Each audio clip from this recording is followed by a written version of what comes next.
Oh, hey everybody, I just got out of the Better Emoji Movie, aka Wreck-It Ralph 2. Ralph wrecks the internet. Or breaks the internet, because wrecking would make sense, because that's an in-joke from the trailer. So we're really get on with the review. Quick thing, for those of you who know that I have more than one channel, I'm bringing back Kendama Joe, only it's not going to be Kendama Joe, it's going to be something else. You might want to check that out next week if you care. It's on that related channels things on the side of YouTube. I don't care if you look at it or not. It's not really cartoon related junk, but it's something else that I do. Okay, so enough of that garbage. Let's talk about the garbage that I just watched. Not that it's actually garbage. Let's do the positives first. As always, Disney Animation, spot on. There are some amazing technical things that they did with it. Pretty spot on with that. Really good stuff. Voice acting did not have the same problems as I usually have with these movies where you get famous people to do things. It worked. There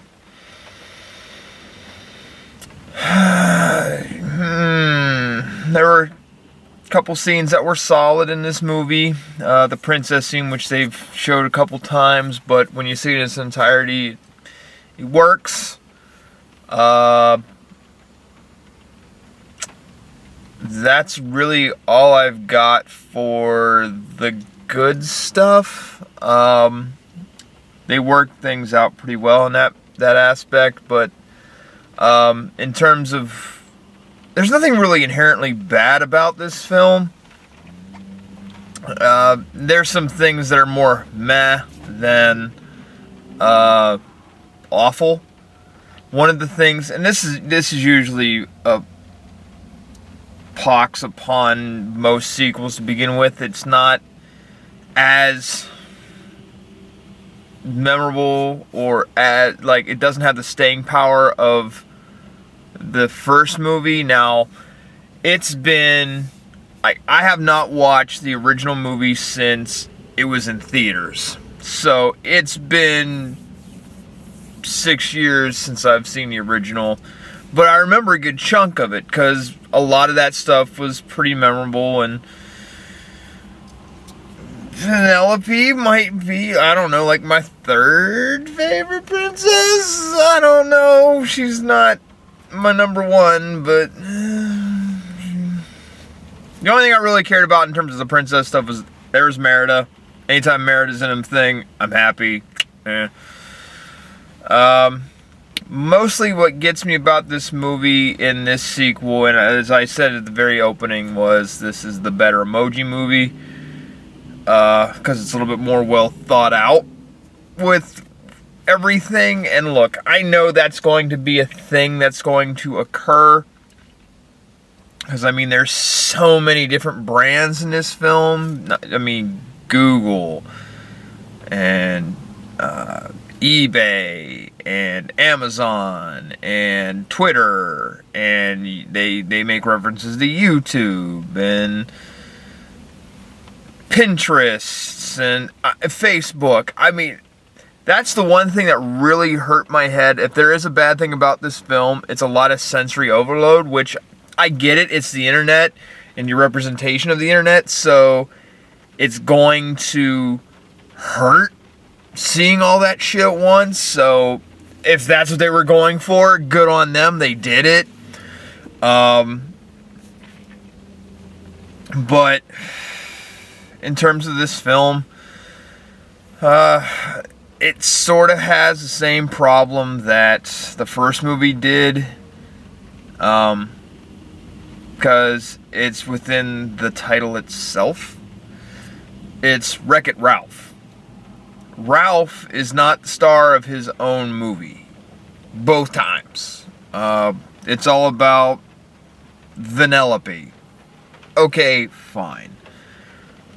But in both movies, Ralph does not take center stage. It's normally this tale of two characters, because what happens in this movie in case you don't know, Sugar Rush, the steering wheel is broken, so they have to go on the internets and get one off eBay. And so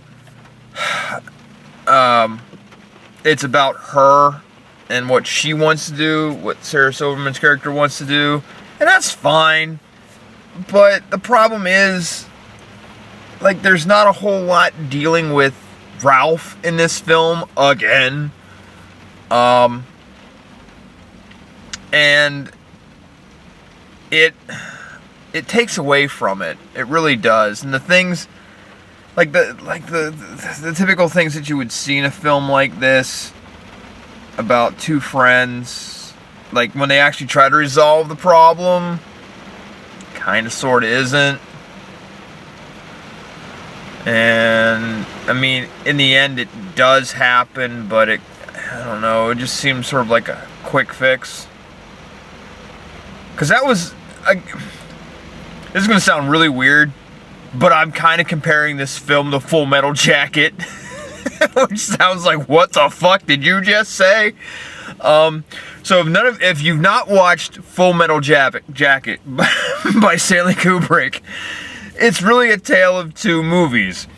The first half of that movie is like, ooh, this is boot camp, this is interesting, I'm invested, blah, blah, and then you go to the war, and it's like, and it's like a whole new kettle of fish that you just, what the fuck did I just walk into?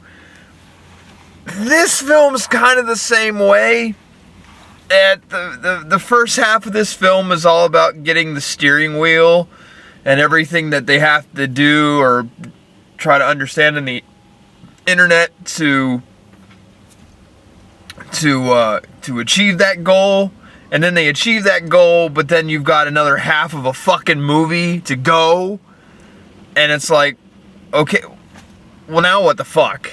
And you just sort of sit there like, uh-huh. And so like, when they meet their goal of getting the money that they need to get the damn steering wheel, which, okay, I'll be one of those actually people. So they go on to eBay and they bid for the damn thing, and the money for it is like $200, and I think when the buyer was actually trying to get it, it was like at $350, and then all of a sudden they start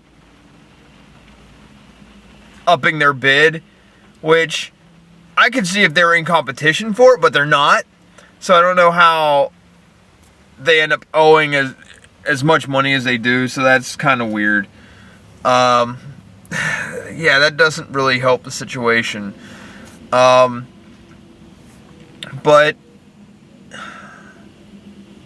again, this is a movie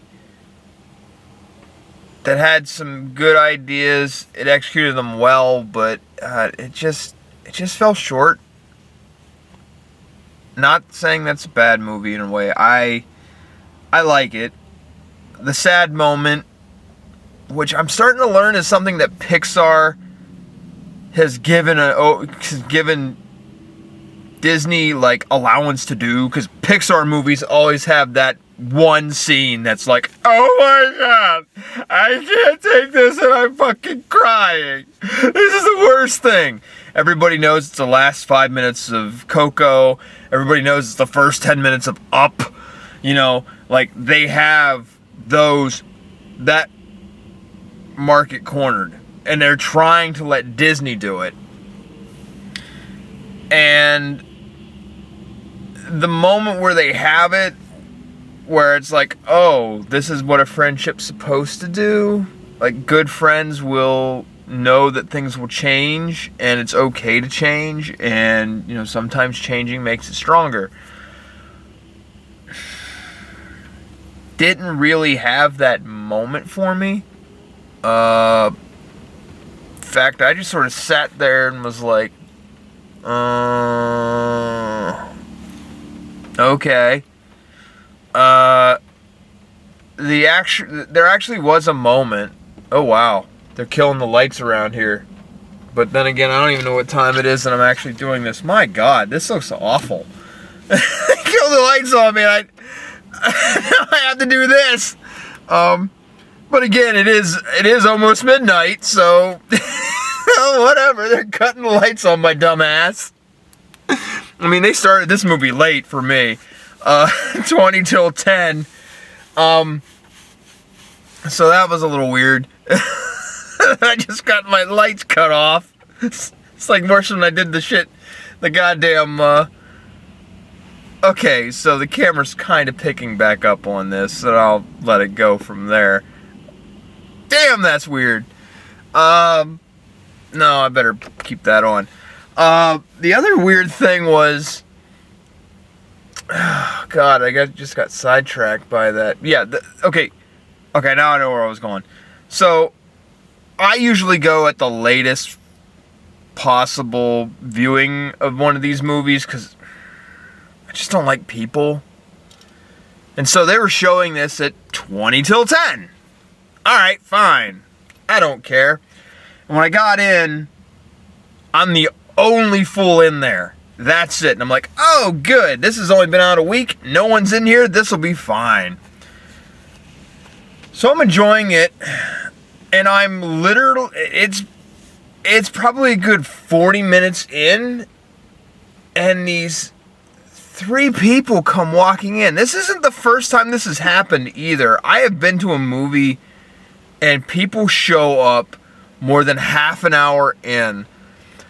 Look, I'm not going to tell anybody how to spend their money, but if I'm paying, this place is relatively cheap as far as I'm concerned in terms of a movie. If I'm paying $10 to watch a damn film, I'm not showing up half an hour in, because most movies run, 90 minutes or so, minimum, usually. That's a third of the fucking film. Why would you waste, $3.50 of that, or $3.25, or $3.33 to do that sort of thing? That doesn't make sense. And the thing was, they went all the way to the back, because I think they saw me and was like, oh shit, someone's actually here. And that's the other thing, they didn't shut up. And there were kids. But I mean, they just literally didn't shut the fuck up. And then they might have been there for another half hour, so about the 70-minute mark in a movie that's 114 minutes, they left. Unless they're doing some sort of weird surfing, like, 1990s BitTorrenting, where they're like, oh, I'm going to watch a fragment of this movie, and then I'm going to theater hop to this movie. Like, what the fuck are you doing? But, that's neither here nor there. That was just a weird anomaly that I had tonight. I don't get that phenomenon. I've not seen it since before I got here. And I don't understand what the hell it is. Like, why would you show up that late? But back to the movie. It just generally, I wasn't drawn in this time. Now, there was a bit of a sad moment for me, like going back to that part of this conversation that I was having with myself and, well, you and the camera. I lead such a lonely life. Was when she decides that she's Vanellope, like, because now, I mean, she has her game. Like, this is the thing that drives me crazy. Like, she has code to be in her race game, but then she gets coded into this online game, Slaughter Race. Like, that's the other thing. Like, she likes this open world thing because her and Sugar Rush is predictable and she wants unpredictability. I mean, it is Sarah Silverman. She's pretty unpredictable for the most part. And so it kind of works for her, but the way they write this out, like, I was not satisfied with the ending. I guess it works, but it's like, isn't that what the essence of going turbo was? Like, you're outside of the game now, and like, what the fuck are you doing? Isn't that kind of what she did? with this, I don't know. Like the laws of video game logic in this is not matching up very well with me, so I don't know if it really applies. I don't know. Just like, but the moment where she's like, I'm gonna go do Slaughter Race now, and you know, this is what I want to do, and like they're saying goodbye to each other. That was a tinge painful for me. It made me think about a couple of things, but yeah, not movie overall is solid. I mean, it had some moments that actually, like, they brought up TED Talks at one point. This one, you know, obviously not a person you would think would be watching a TED Talk. So, yeah, it got like 2 or 3 chuckles out of me. But it was solid, but still not as fun as the first. You know, it suffers the pox of the sequel. It's a solid B movie, B grade movie, but I'm not impressed. Animation wise, they're always solid. But yeah, it was what it was. It's alright.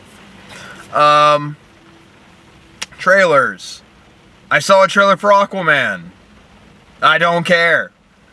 I literally do not care. That whole DC Universe thing, don't care. I don't know why that was in this. I was looking for cartoon stuff, and I get Aquaman. They give you a teaser trailer for Toy Story 4. Yay? I don't know. I have my own issues with Toy Story to begin with. It's a good series. Kind of wish it ended differently, but it's fine. I don't know what you're going to do with 4. Should let it die at 3.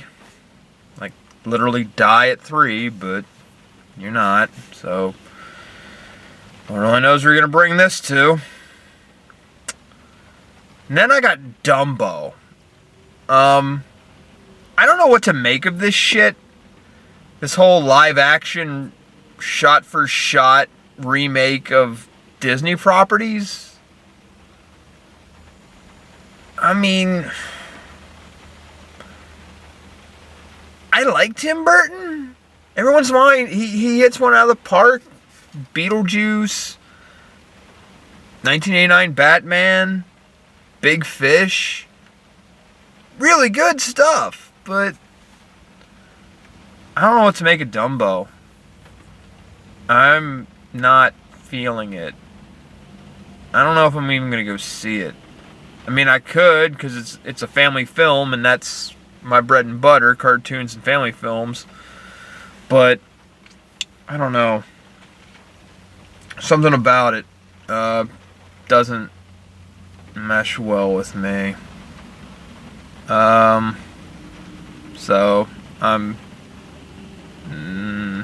kind of an ear for that.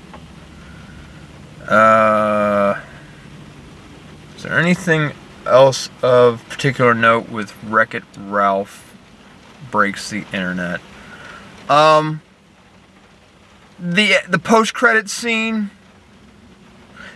Okay, that's one. Okay, now that I got that on my head, that's the one thing I think I'm concerned about this film in terms of it not lasting. And this is this is a thing that you're gonna see when you deal with stuff of this nature.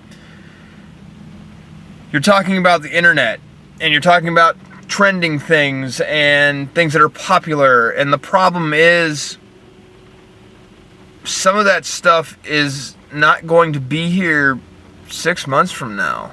Like, some of that shit is pretty dated. Now, they did make a nice reference to Friendster, which that got a chuckle out of me, because it's like, Friendster, I remember that was a thing. But this is one of those things that I think is going to date this film, is some of the topic stuff that they bring up, but what are you going to do with that? That's why the Emoji Movie is just going to fall apart, because it's just so dated. I mean, it was dated when it came out, and this is kind of dated already, but it's still done better. I don't know, there's, like I say, a couple good scenes. There was a couple parts where it felt like padding, like the song that Sarah Silverman has to sing. I don't know, sometimes I think what they're trying to do with a lot of this shit now is to sort of parody their old stuff in their new stuff. You'll see that again in the princess scene if you go watch this. So it's a solid movie. It got a couple chuckles out of me, but it's not like, oh my god, you have to see this sort of territory. But it's solid. Oh, and they did have Food Fight. Food Fight made a cameo. That made me happy. That is my favorite arcade game, Food Fight. If you've never played it, find it somewhere on an emulator or something. It's a fun game. But other than that, that's all I really got about Ralph breaking the internet, because Ralph didn't get a chance to break the internet because he's a secondary character in his own goddamn film. But till next time, kids. Bye.